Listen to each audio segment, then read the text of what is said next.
उपमुख्यमंत्री अजित पवार यांच्या मुलाच्या कंपनीला जमीन इतक्या स्वस्तात मिळाली आणि मग या प्रकरणातील कागदपत्रांची शोधाशोध सुरू झाली।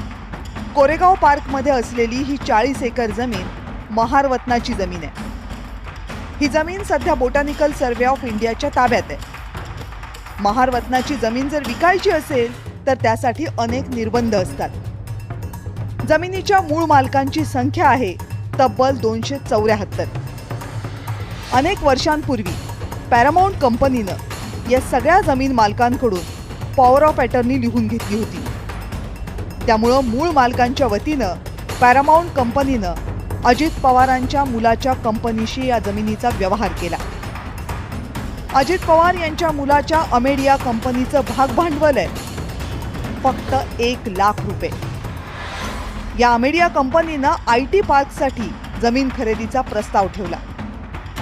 22 एप्रिल 2025ला अमेडिया कंपनीनं IT पार्कचा ठराव केला।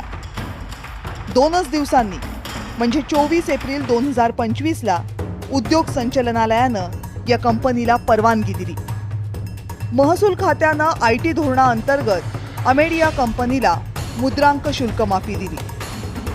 3000 कोटीच्या जमिनीचं मुद्रांक शुल्क होतं 21 कोटी रुपये, पण अमेडिया कंपनीसाठी फक्त 48 तासामध्ये मुद्रांक शुल्काची रक्कम झाली 500 रुपये। 27 दिवसांमध्ये या जमीन खरेदीची प्रक्रिया पूर्ण झाली। या संपूर्ण जमीन व्यवहारामध्ये आपल्याला पैसेच मिळाले नाहीत असा दावा जमिनीच्या मूळ मालकांनी केलाय। ही जमीन जी आहे ही शीतल किशनचंद तेजवानी यांच्या मार्फत अमेडिया कंपनीला विकली गेलेली आहे। आमचा जो संपर्क आहे तो शीतल किशनचंद तेजवानी बरोबर आहे।